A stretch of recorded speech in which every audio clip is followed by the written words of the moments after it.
Salam alaikum, Zulfilaouen, bonsoir. Cette semaine a été marquée par l'examen périodique universel de l'Algérie lors de la 52e session du Conseil des droits de l'homme de l'ONU par rapport aux recommandations formulées au mois de décembre dernier. Le Conseil des droits de l'homme de l'ONU à Genève a adopté les documents finaux. La présidence du Conseil a indiqué que l'Algérie avait accepté 216 des 290 recommandations reçues, pris note de 70 recommandations et fournit des clarifications sur 4 autres. À propos de la question des défenseurs des droits de l'homme, le représentant permanent de l'Algérie auprès des Nations Unies à Genève, M. Lazhar Souelem, a rappelé que la déclaration des Nations Unies les concernant a pour nom officiel Déclaration sur le droit et la responsabilité des individus, groupes et organes de la société de promouvoir et protéger les droits de l'homme et les libertés fondamentales universellement reconnues, et que ces personnes ont donc aussi des responsabilités. M. Souelem a estimé par ailleurs qu'il n'est pas correct ni soutenable de dire que la justice n'est pas indépendante en Algérie. Sur la question du terrorisme, le représentant permanent de l'Algérie a rappelé que la communauté internationale n'est toujours pas parvenue à ce jour à une définition agréée par tous du dit phénomène. L'Algérie applique une définition du terrorisme qui correspond à son contexte et à sa réalité géopolitique, a-t-il ajouté. Selon le Conseil des droits de l'homme de l'ONU, dans le même mot d'ordre, M. Tebboune a réitéré son engagement à faire profiter les pays africains de la grande expérience de l'Algérie dans la lutte contre le terrorisme et l'extrémisme violent. Dans un discours adressé le 28 mars au Conseil de sécurité des Nations Unies à l'occasion d'un débat sur les voies et moyens de renforcer la coopération dans la lutte contre le terrorisme et repris par l'APS, M. Tebboune a assuré la poursuite du soutien fourni par l'Algérie à son voisinage pour vaincre ce fléau transnational et réinstaurer la stabilité dans la sous-région, mais aussi dans le reste de l'Afrique. L'Algérie a su, dans les années 90, affronter et vaincre le terrorisme en l'absence quasi totale du soutien matériel et moral attendu de la communauté internationale, affirme M. Tebboune, qui s'exprima en sa qualité de coordinateur de l'Union africaine sur la prévention et la lutte contre le terrorisme et l'extrémisme violent. M. Tebboune a oublié de mentionner les causes qui mènent et nourrissent le terrorisme, l'illégitimité du système politique, l'injustice, la violence, les institutions, l'injustice sociale, le désespoir d'une jeunesse désemparée qui est poussée à quitter le pays, le phénomène de la drogue qui ronge la société, la violence des médias, le terrorisme sanitaire, pas d'hôpitaux dignes de son nom, pas de médicaments pour les cancéreux, le terrorisme de la route, des milliers d'Algériens qui perdent leur vie à cause des accidents de la route, la violence dans le secteur de l'éducation, et j'en passe. Et bien sûr, nous condamnons tous les actes de violence et toute forme de terrorisme. L'APS, le porte-parole du pouvoir, fait la promotion de M. Tebboune et parle de la stabilité, la bataille des grands défis dans l'Algérie nouvelle. C'est une évidence pour les Algériens et pour les Algériennes et les Algériens qui voient leur pays retrouver son autorité, sa place et sa puissance au niveau régional et international. La question qu'on se pose, elle est où cette stabilité dans une Algérie nouvelle où la médiocrité est le mot d'ordre?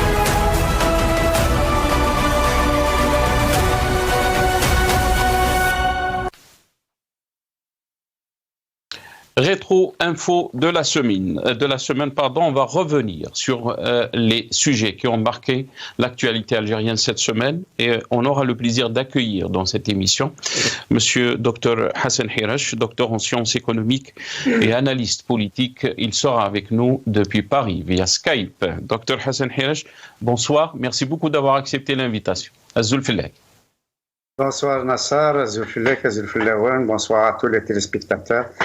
Et bonsoir à votre équipe qui travaille toujours d'arrache-pied pour que l'émission soit évidemment vue de façon positive et efficace par les téléspectateurs. Merci à votre équipe.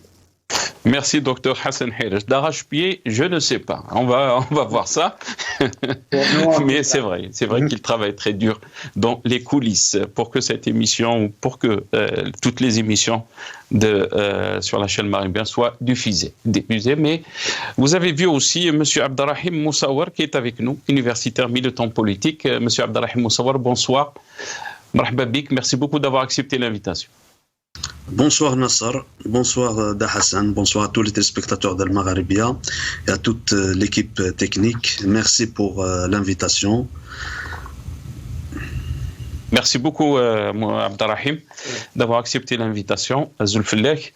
On va commencer cette émission bien sûr avec la question des droits de l'homme et revenir sur l'Algérie qui a été devant le Conseil des droits de l'homme à Genève cette semaine pour la 52e session du Conseil des droits de l'homme à Genève. Hassan Hirash, je vais commencer cette émission avec vous, mais bien sûr, avant de commencer cette émission, on va juste écouter Monsieur Tebboune, donc ce qu'a déclaré sur Al Jazeera par rapport à la question des droits de l'homme, et je reviens à vous très rapidement.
Donc, il y a un petit souci donc dans cette vidéo. On n'a pas pu. Il y a un petit problème de son. On me dit à l'oreillette.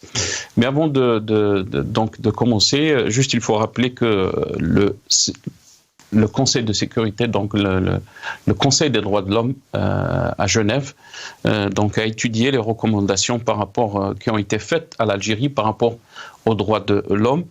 Hassan Hirash, qu'est-ce que vous en pensez de cette question des droits de l'homme, bien sûr, qui est liée à des abus en Algérie? Qu'est-ce qu'on peut dire, Hassan Hirash? Écoutez, la question des droits de l'homme en Algérie est un sujet totalement récurrent depuis 1962 à ce jour, pour la simple et bonne raison que... Vous m'entendez? Oui, très très bien, vous entendez, M. Hassan. D'accord.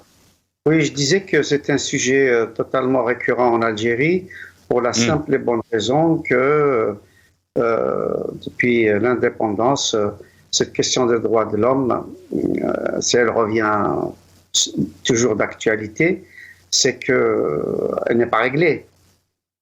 Que ce soit des droits de l'homme comme citoyen, c'est-à-dire pendant toute la période de début d'indépendance, on va dire, la période Ben Bella, la période Boumedienne, et puis une partie de la période Chadli, c'était déjà le parti unique.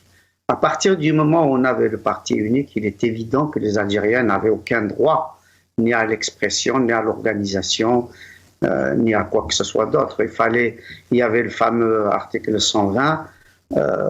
Et si on n'est pas du FLN, on n'avait droit à rien, on n'avait droit à aucun poste de responsabilité, aucun poste d'autorité, etc. Donc déjà, dès l'origine, parce que la maladie infantile de la démocratie en Algérie, c'était ça. Violation tout de suite des droits de l'homme que des milliers d'Algériens ont essayé d'avoir en sacrifiant leur vie. Il faut rappeler que si les Algériens sont morts pour l'indépendance, l'indépendance voulait dire tout simplement la liberté pour les Algériens. Sinon, ça n'a aucun sens. Donc, or, cette liberté des Algériens n'a jamais été acquise. Après, évidemment, il y a eu toute une série d'assassinats politiques, toute une politique de torture, d'arrestation arbitraire, de jugements hâtifs.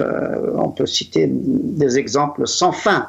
Même des héros de la guerre de libération nationale, Chabani, Karim Belkacem, Khidr, etc., ont été assassinés par leurs frères qui ont pris le pouvoir par la force dès 62. Après, évidemment, il y a les violations des droits de l'homme concernant le Tamazight.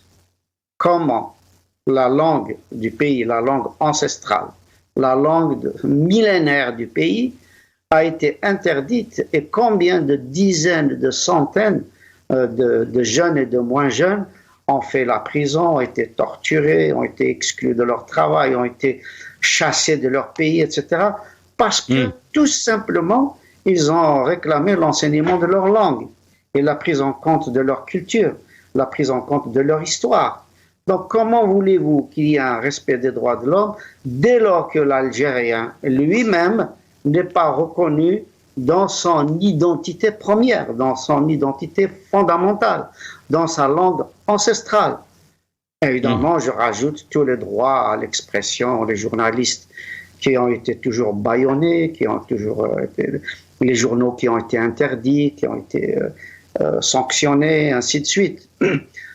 Et dans tous les domaines, les droits économiques, les droits sociaux, les droits tout simplement à la liberté de conscience. Si vous ne respectez pas les lignes directrices au niveau politique, religieux, culturel, linguistique, etc., du système, ben vous êtes considéré comme étant un ennemi de la nation. Donc comment voulez-vous que les droits de l'homme, si des bases fondamentales comme celles-ci ne sont pas respectées, ne sont pas prises en compte, etc. Alors évidemment, quand on voit l'actualité, notamment l'arrestation des journalistes comme Hassan El-Qadi et bien d'autres, comme des militants de partis politiques qui sont pourtant reconnus, et des associations qui ont été dissoutes, comme RAJ, comme la Ligue des droits de l'homme. Déjà, la création de la Ligue des droits de l'homme en 1985, à laquelle j'ai appartenu, dont j'étais membre fondateur, on les a appuyés ici à partir de la France. On a créé même le comité de défense, un comité de défense justement de la Ligue algérienne des droits de l'homme ici à Paris. C'était quoi le sort d'Ali Hia Abdenour, avocat, de Saïd Saadi, de Maître Moukrana Itlarbi, de Nordinet Hamouda, etc., du docteur Hashmin Aïdjoudi, et j'en passe, de tous ces jeunes à l'époque qui ont voulu que les Algériens soient défendus dans leurs droits. Et le résultat, c'est qu'on les a passés devant la Cour de sûreté de l'État. S'il n'y avait pas mobilisation de l'immigration ici, de la diaspora, ces gens-là auraient pu être fusillés à l'époque. Et donc, on en est exactement au même stade. Hassan, et pourtant, le représentant de l'Algérie auprès du Conseil des droits de l'homme à Genève, il a fait une déclaration par rapport à cette question des droits de l'homme, où il dit que pour non-officielle déclaration sur le droit et la responsabilité des individus, groupes et organes de la société de promouvoir et protéger les droits de l'homme et les libertés fondamentales universellement reconnues. Et que ces personnes ont donc aussi des responsabilités. Est-ce que vous pensez qu'on est dans ce genre de logique, droit et responsabilité en Algérie?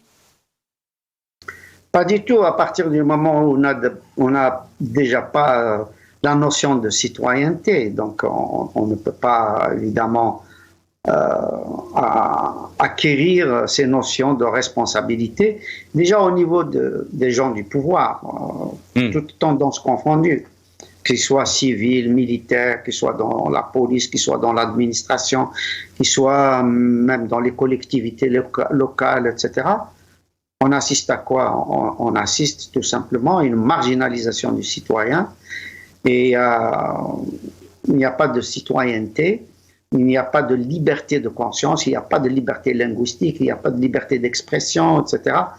Donc, on ne peut même pas parler de la notion de responsabilité dans notre pays, malheureusement, parce que la justice est du côté des plus forts. La justice est du côté de ceux qui, malheureusement, la manipulent bon an, mal an, ainsi de suite, et l'instrumentalisent. Des magistrats ont été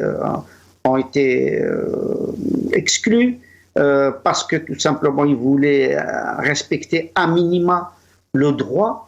Et puis le droit lui-même, on a changé le code pénal, on a rajouté, pour ne parler que de cet article-là 87 qui est aujourd'hui controversé, qui donc est venu au même moment où il y a eu changement d'ailleurs des mêmes articles à Moscou, comme par hasard, et donc, qui servent à arrêter pour des raisons terroristes, pour des raisons de déstabilisation de la nation, pour des raisons de je ne sais pas quoi encore.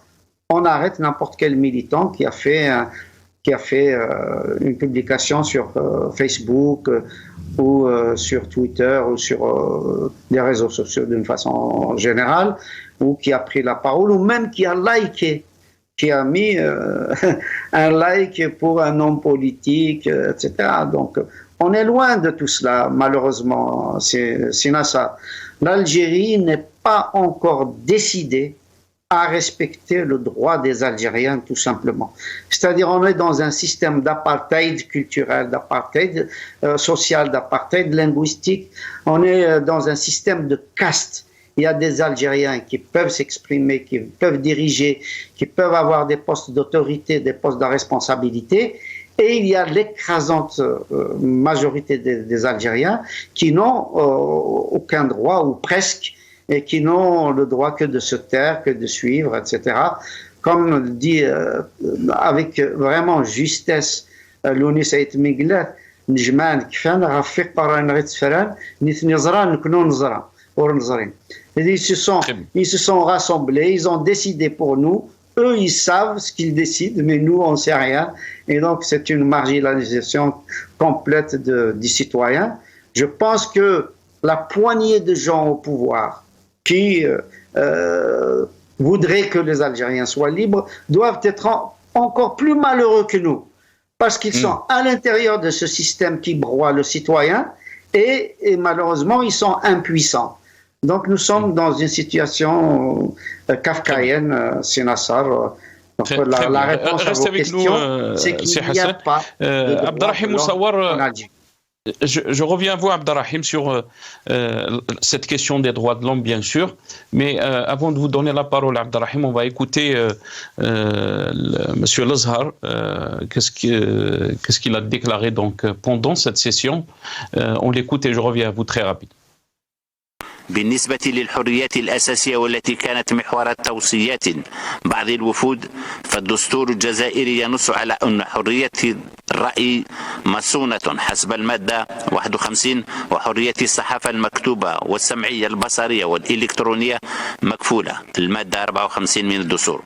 وفي هذا الصدد سيشكل قانون الإعلام الذي هو قيد الدراسة والإثراء هذه الأيام على مستوى البرلمان الجزائري تطبيقا ملموسا لهذه الأحكام على الدستور، وتبقى الحقيقة الراسخة أنه لا يجوز استخدام حرية الصحافة للهجوم على كرامة الآخرين وحريتهم وحقوقهم، وبالتالي فإن الجزائر ليست مستعدة لإلغاء تجريم التشهير.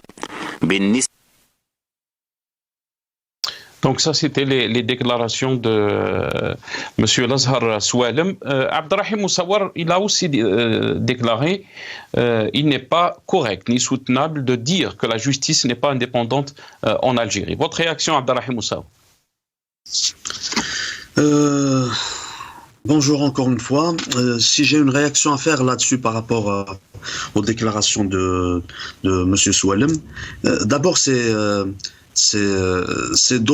oser dire des choses pareilles quant à la situation des libertés et des droits fondamentaux en Algérie.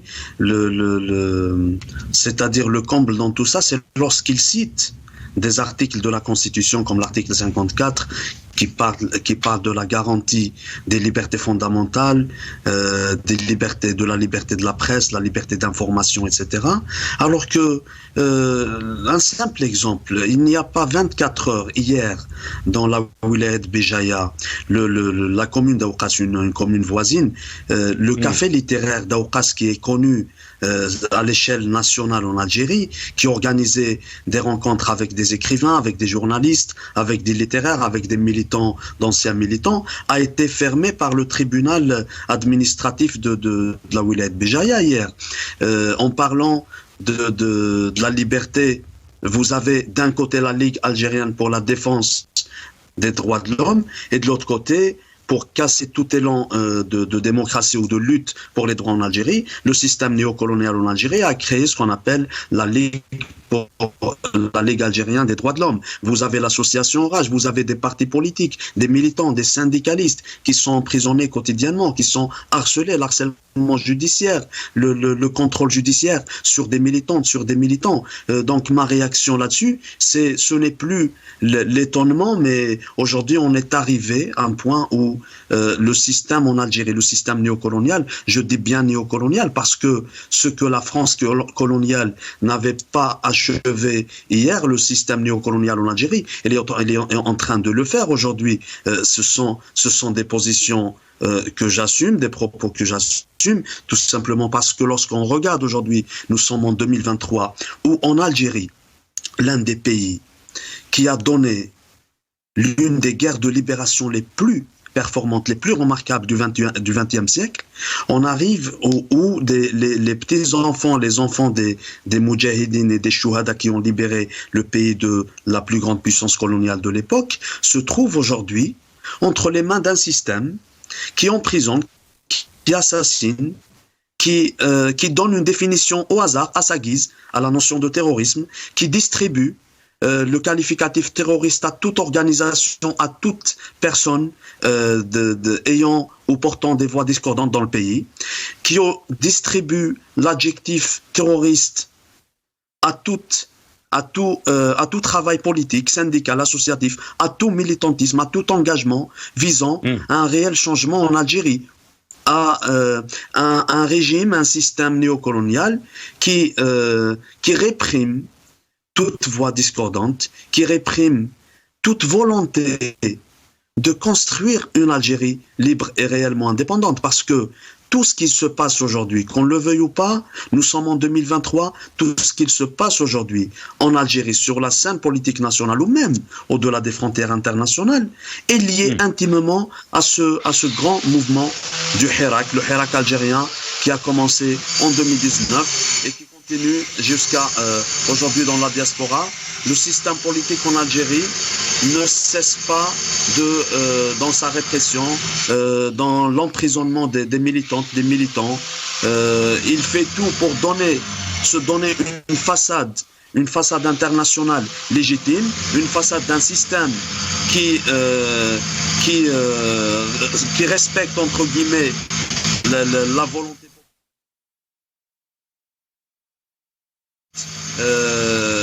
les droits de l'homme tout simplement en Algérie, mais la réalité, elle est tout autre en Algérie. Très bien. Sur la question du terrorisme, Abdelrahim Moussaoua, très rapidement, le représentant donc de l'Algérie, il a rappelé que la communauté internationale n'est toujours pas parvenue à ce jour à une définition agréée par tous du dit phénomène.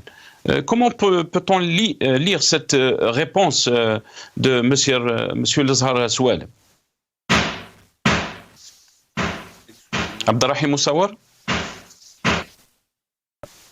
On va revenir, il y a un peu de bruit chez vous, Abdelrahim Moussaoua. On va revenir, on va donner la parole à Hassan Hirish sur cette question. Hassan Hirish, sur cette question du terrorisme, mais aussi, il ne faut pas oublier de rappeler cet article 87 bis qui met presque toute la société sous l'échappe de poursuites judiciaires. Qu'est-ce que vous pensez de cette réponse qui dit, M. Souelem, donc le représentant de l'Algérie au Conseil des droits de l'homme, il dit que la question du terrorisme n'a pas été encore définie, entre guillemets, si on peut dire, par la communauté internationale. Et que l'Algérie applique une définition du terrorisme qui correspond à son contexte et à sa réalité géopolitique. On se cache derrière ça pour exercer justement un terrorisme institutionnel et puis dans l'espoir de rester impuni et dans l'espoir évidemment que le regard justement du Conseil des droits de l'homme ne mette pas le doigt là où ça fait mal. Je pense que c'est une rhétorique dont on a l'habitude. Moi, j'ai entendu le discours de M. Souelem, même si j'ai pas tout compris, mais rien que le ton, je veux dire l'emphase, le discours de langue de bois, même l'accent n'est pas algérien, l'accent moyen-oriental, etc. C'est-à-dire il y a un mépris envers les Algériens de parler de cette façon-là, avec une langue de bois complètement dépassée, je veux dire, qui n'est pas d'actualité. Les Algériens ne comprennent pas ce langage-là. Et donc, on se cache devant la définition et on croit qu'on peut faire ce qu'on veut. Donc le terrorisme, c'est très simple, hein, c'est quand on utilise pour des raisons idéologiques la terreur, c'est-à-dire qu'on peut tuer avec des armes, quelque nature qu'elles soient, des armes blanches, des armes à feu, etc. On exerce effectivement la terreur auprès de la population ou d'une partie de la population. Et à partir du moment où quelqu'un ne fait que défendre les droits de l'homme, ne fait que défendre Tamazirt, ne fait que défendre la possibilité de s'organiser en parti politique, en association, en ligue, etc., je ne vois pas en quoi il est terroriste. Est-ce qu'il a tué quelqu'un? Est-ce qu'il a blessé quelqu'un? Est-ce qu'il a semé la terreur dans la population? Non. Donc, à toutes ces questions, la réponse est évidemment non. Donc, à la fois, les droits de l'homme, ils disent que c'est nous qui décidons de quelle est la décision, quelle est la définition des droits de l'homme pour qu'ils puissent violer les droits de l'homme à leur guise, tout en disant, voilà, vous savez, c'est notre définition des droits de l'homme, donc la plus restrictive possible. Et puis le terrorisme pour dire que le moindre acte politique d'un militant algérien va être considéré évidemment comme terroriste parce qu'il déstabilise l'idéologie de ceux qui détiennent le pouvoir, mais il ne déstabilise pas l'Algérie, il ne déstabilise pas les institutions, il ne terrorise aucun Algérien, aucun groupe social, aucun groupe politique, aucune association, etc. Donc en fait c'est une rhétorique tout simplement pour permettre de bâillonner les Algériens le plus facilement possible et d'instrumentaliser donc la justice de façon à ce que ceux qui expriment une idée différente de celle en cours au sein des institutions ou du moins au sein d'une poignée au pouvoir puissent faire absolument ce qu'ils veulent, quoi. Voilà. Très bien, restez avec nous, Monsieur Hirish. Très rapidement, on va revenir à Abdelrahim Moussaoua. J'espère que qu'il est avec nous. Abdelrahim Moussaoua, est-ce que vous êtes avec nous?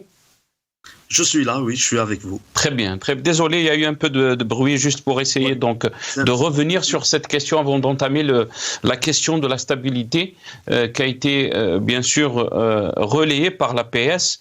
Entre guillemets, est-ce que l'APS fait la promotion de Abdelmadjid Tebboune pour un deuxième mandat? On va revenir sur cette question. Mais avant, sur cette question du terrorisme, dans le même ordre, si on peut dire, M. Tebboune a réitéré son engagement à faire profiter les pays africains de la grande expérience de l'Algérie dans la lutte contre le terrorisme et l'extrémisme violent. Dans un discours adressé donc au Conseil de sécurité, est-ce que le terrorisme est utilisé comme un épouvantail, si on peut dire, Abdelrahim Moussaoua, très rapidement? Absolument. Revenons 24 ans, 23 ans en arrière, 24 ans, c'était la première année de l'arrivée de Bouteflika au pouvoir en Algérie. Il faut savoir que la caste militaire, le commandement militaire qui a mis en place, qui a désigné Abdelaziz Bouteflika à l'époque, c'était Zama, entre guillemets, après une décennie noire, bien sûr, qui a coûté la vie de centaines de milliers d'Algériens, des dizaines de milliers de disparus. Et on n'a pas oublié que durant de longues années, Bouteflika, elle est allée à l'étranger pour chercher une légitimité à son pouvoir, c'est-à-dire à son clan, le clan Bouteflika. Je suis celui qui a ramené la paix civile en Algérie, j'ai arrêté le terrorisme, donc j'ai arrêté une décennie de terrorisme, à tel point que les Occidentaux, les pays occidentaux, les États-Unis notamment, prenaient l'Algérie comme une référence pour la lutte antiterroriste. Je pense qu'aujourd'hui, après des années de qualification attribuée, c'est-à-dire de terrorisme ou de terroristes attribués à des organisations comme le MAC et Rachad, etc. Aujourd'hui, le régime néocolonial en Algérie sort avec cette cassette en disant « Nous sommes les spécialistes dans la lutte terroriste ». Donc, il avait créé au préalable un alibi pour discriminer, pour qualifier de terroriste toute voix discordante en Algérie, toute lutte pour l'édification d'un véritable état de droit en Algérie. Et aujourd'hui, il sort avec cette image en disant que nous sommes spécialisés dans la lutte antiterroriste. C'est pour se donner quelque part une légitimité internationale en se préparant éventuellement pour un deuxième mandat en 2024. Très bien. On va revenir bien sûr sur cette question qui a été soulevée par l'APS, la stabilité. On regarde juste cette intro et je reviens à mes invités très rapidement.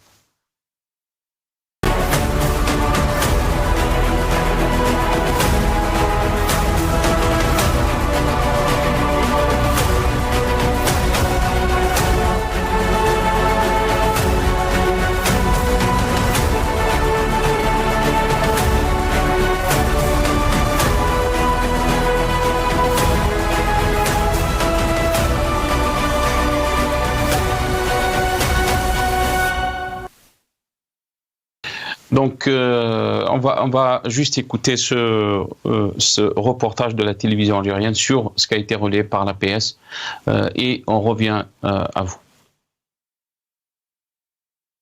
Parmi les grandes réalisations accomplies dans l'Algérie nouvelle sous la conduite du président de la République figure la stabilité, qui, malgré quelques anicroches et de légers remous dans certains secteurs, n'échappe pas au président qui s'empresse de donner des instructions et des directives pour y remédier. La stabilité est aujourd'hui palpable et manifeste dans un pays qui ne vit pas isolé, mais fait partie d'un monde en ébullition et en perpétuel mouvement, où la constance et la résilience ne sont pas à la portée de beaucoup de pays. L'Algérie, elle, forte de son peuple, y est parvenue. À l'intérieur comme à l'extérieur, l'approche est la même pour le président de la République. La stabilité réalisée est le fruit du dialogue qu'il a consacré et tenu à parrainer personnellement, appelant à chaque occasion à son adoption, aussi bien par ses ministres à travers l'ouverture du débat avec les partenaires sociaux, que par des chefs des missions diplomatiques appelés à dialoguer avec les membres de la communauté nationale établie à l'étranger, étant les bases arrières solides de leur patrie. Hassan Hiresh, quand on entend l'APS, mais aussi ce reportage de la NTV sur la situation de notre pays, parler de la stabilité, l'APS bien sûr qui relaie, qui dit la bataille des grands défis dans l'Algérie est nouvelle, il parle de stabilité, c'est une évidence pour les Algériennes et les Algériens qui voient leur pays retrouver son autorité, sa place et sa puissance au niveau régional et international. Est-ce que vraiment on peut parler de stabilité, Hassan Hiresh, Abderrahim Moussawar, quand on voit ce qui se passe par exemple sur le volet diplomatique, presque en 2 ans, 2 ambassadeurs algériens ont été rappelés donc de Paris. Le ambassadeur d'Algérie est retourné à son poste cette semaine. Qu'est-ce qu'on peut dire de ce langage et est-ce que vraiment l'Algérie est stable? On s'auto-applaudit, l'Algérie s'auto-applaudit. Je pense qu'il y a effectivement une relative stabilité, c'est celle de l'immobilisme. Je dirais même pire que ça, c'est la stabilité dans la terreur. À partir du moment où les partis politiques n'ont pas le droit à la parole, à partir du moment où les militants, quels qu'ils soient culturels, politiques, scientifiques, etc., n'ont pas le droit à la parole, à partir du moment où les syndicats n'ont pas le droit à la parole et qu'ils ne peuvent pas agir, etc., qu'aucune organisation, en dehors justement du gouvernement ou des décideurs, ne peut pas s'exprimer. Évidemment, il y a une espèce de stabilité, même pendant la période de l'Union soviétique, il y avait la période stalinienne, effectivement, c'était stable. Mais de quelle stabilité on parle? La stabilité, je veux dire, n'a de valeur que si elle est faite justement dans un système de liberté, dans un système d'alternance, dans un système où l'expression publique est possible, la liberté individuelle, collective, etc. est possible. Donc, quand on dit à l'étranger qu'on peut agir, qu'on peut être un soutien contre le terrorisme et qu'on peut servir de médiateur, etc., etc., oui, mais à condition justement de le faire chez soi. C'est-à-dire, comme disait le général de Gaulle, il disait la politique étrangère commence déjà chez soi. À la maison. Il disait exactement comme ça. La politique étrangère commence toujours à la maison. Or, à la maison, on voit comment le peuple algérien est bâillonné. On traite des journalistes comme Ersan El-Khadi de terroristes. Comment peut-on être crédible à l'étranger? Ce n'est pas possible. Il faudrait vraiment revenir en arrière, je veux dire tourner complètement la page et laisser les Algériens s'exprimer, laisser la société civile, laisser les partis politiques, les syndicats, etc., s'organiser, de donner l'autonomie aux Algériens pour vivre leur culture, leur langue, leur conviction politique, etc., pour qu'on puisse être crédible à l'étranger. Donc, il y a énormément de contradictions, de langue de bois, etc. L'Algérie, malheureusement, est très loin. Et aujourd'hui, il y a une instabilité dans les relations avec l'extérieur. On l'a vu avec l'Espagne, sans parler évidemment du Maroc. Évidemment, la question du Maroc, c'est pas que du côté algérien, c'est même beaucoup du côté marocain. Mais le problème, c'est que l'Algérie ne fait pas grand-chose pour sortir justement de la dichotomie où c'est l'indépendance du Sahara occidental, ou c'est le territoire marocain. Il faut sortir de ces deux, justement, portes de sortie supposées pour entrevoir d'autres solutions. Pourquoi pas, par exemple, travailler avec les Sahraouis pour que les 20% du territoire aujourd'hui qui est sous domination, sous autorité saharienne, pourquoi ils ne reviendraient pas à l'Algérie ou éventuellement à la Mauritanie et les 80% occupés par le Maroc reviennent au Maroc? On peut trouver d'autres solutions que sur quoi on se bat depuis 1975, c'est-à-dire où c'est l'indépendance du Sahara ou sur l'occupation marocaine. Donc, on peut parler avec les Marocains, on peut parler avec d'autres partenaires, etc. Et la même chose quand on voit comment on a rompu pratiquement les relations avec l'Espagne. Je rappelle, si Nasser, si vous le permettez, malgré la guerre effroyable entre l'Ukraine et la Russie, le gazoduc russe qui passe par l'Ukraine fonctionne toujours.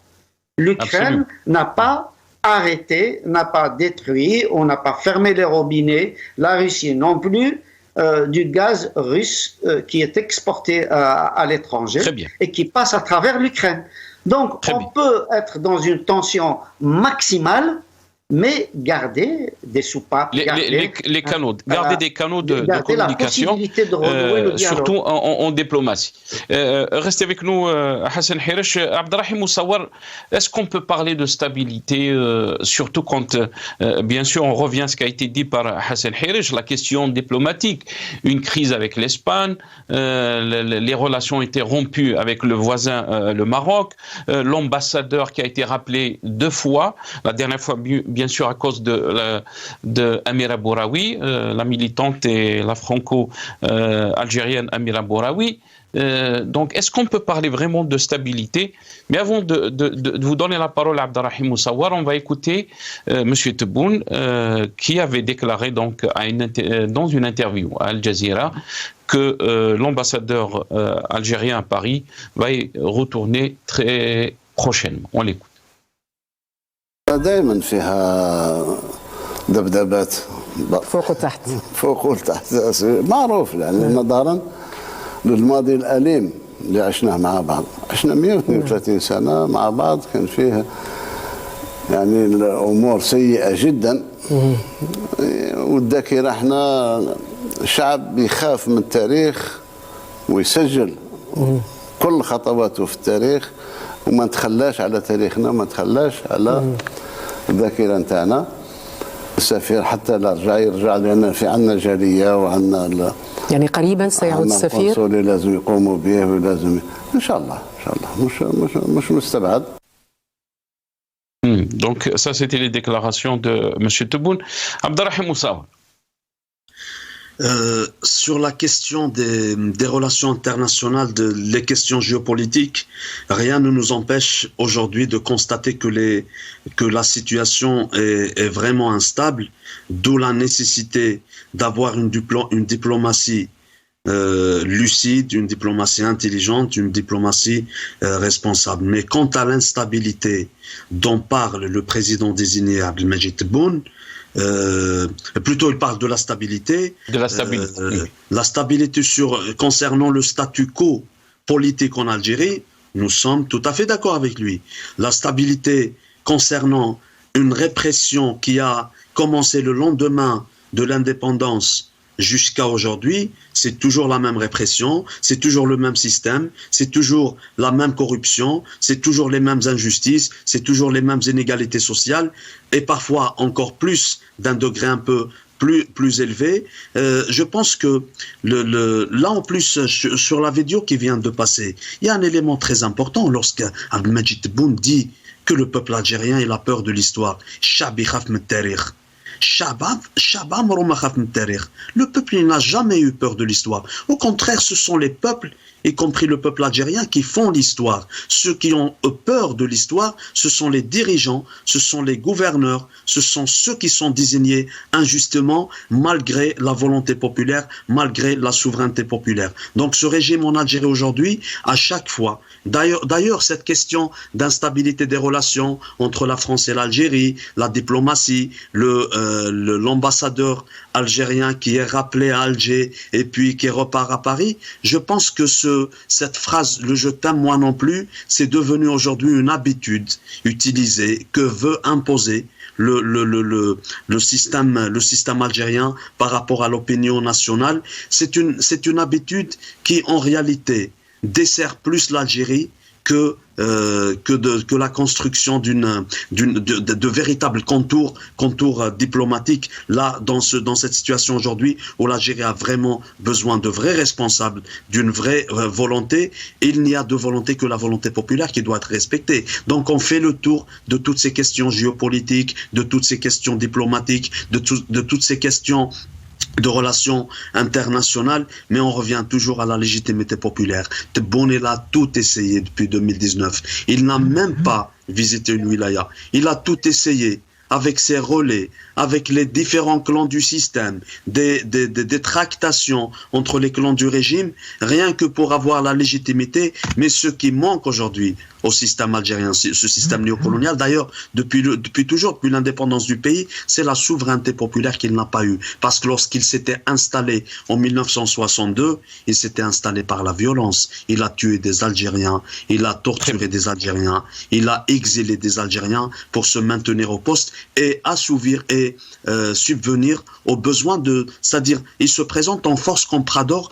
pour subvenir aux besoins des pays occidentaux afin de s'acheter une légitimité internationale. Aujourd'hui, le système en Algérie, il dit clairement, je n'ai pas besoin de la légitimité populaire, je n'ai pas besoin de mon peuple. À partir du moment où je détiens la force, je détiens le pouvoir, j'arrive à subvenir ou plutôt à satisfaire les besoins de l'Occident qui m'assure une légitimité internationale, je ne demande rien de plus. Donc cette question de relation entre l'Algérie et la France, les relations diplomatiques, c'est juste le jeu de témoin non plus qui est utilisé à chaque fois que le régime en Algérie, sans que le peuple veut se réapproprier la gestion des affaires du pays. Très bien.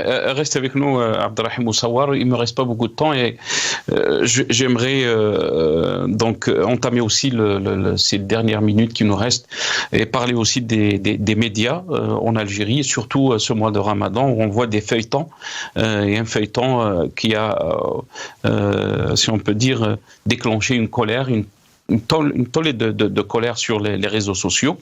On va regarder cette intro et je reviens à mes invités très rapidement.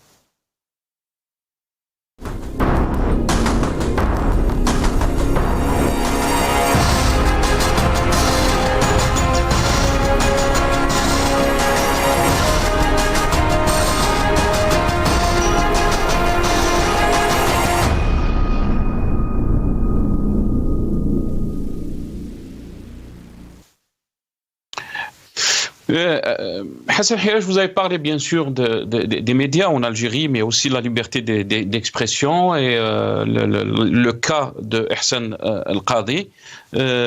Qu'est-ce qu'on peut dire? Je ne sais pas si la régie, on peut montrer le soundbite 8, si c'est possible. Ça, c'est le ministre Bouslimani, le ministre donc de la communication, qui dit que les plateaux ou les médias sont ouverts aux hommes politiques de l'opposition, à toute personne. Donc c'est quelque chose d'extraordinaire. Si c'est possible, si on peut écouter donc le ministre de la communication Bouslimani. وانا نصارحك 100% كاع بدون حسابات. احنا بالنسبه للراي الاخر وانت تكلمت على رؤساء الاحزاب في التلفزيون وكذا، هي ما كاش ممنوعاتها، هي الممنوعات ما كاش، ممنوعات ما كاش. وان شاء الله يكونوا هم جايين المستقبل القريب ان شاء الله. عندنا ما يكونش عندنا مواعيد كذا طول العام كما يقول. احنا بالنسبه لقطاعنا قطاع الاعلام الراي الاخر خديناه وكان عندي الوقت ويسمح لي الوقت ونجيبوا السي دي تاع المشاورات اللي درنا. كل الصحف الخاصه للناس اللي يقول لك هذه لي بلي فيريلون كما يقولوا لك حاضرين كاع حضروا، كلهم حضروا ومسجل بالصوت والصوره. معليش. Donc ça, c'est le ministre de la Communication, M. Bouslimani, qui parle que les plateaux TV sont ouverts donc pour les opposants, toutes voix concordantes, si on peut dire. Hassan Hiraj, est-ce que ce régime, il est dans le déni total ou est-ce qu'il est en train de voir une situation que nous n'arrivons pas à voir ou à constater? Très rapidement, Hassan Hiraj, parce qu'on veut parler aussi de Ihsan El-Qadi. Juste un mot quand même par rapport à la question précédente. Excusez-moi, et je viens tout de suite à votre question. Moi, je pense que tout à l'heure, on parlait de relations internationales de l'Algérie. Le problème de l'Algérie, c'est qu'elle raisonne sur l'affect, c'est-à-dire tout simplement la susceptibilité. Dès qu'il s'agit des relations avec la France, c'est la susceptibilité. Quant à ces relations avec les Émirats, la Chine, la Turquie, etc., la Russie, ça, elle a des rapports de soumission. Voilà, donc c'est à géométrie variable, malheureusement, les relations internationales. Maintenant, quant à ce ministre qui parle justement de liberté sur les plateaux de télévision algériens, je crois qu'il regarde tout le temps les plateaux d'El Maghribia. Effectivement, sur El Maghribia, il y a les opposants, il y a les gens du pouvoir, il y a les observateurs, etc. Donc, je crois qu'il confond la télévision algérienne officielle avec la télévision El Maghribia. Et il est en train de parler d'El Maghribia. Très bien. Abdelrahim Moussaoua, parce qu'il ne me reste pas beaucoup de temps sur cette question. Moi, je pense que cela pourrait être qualifié en un seul mot de la schizophrénie.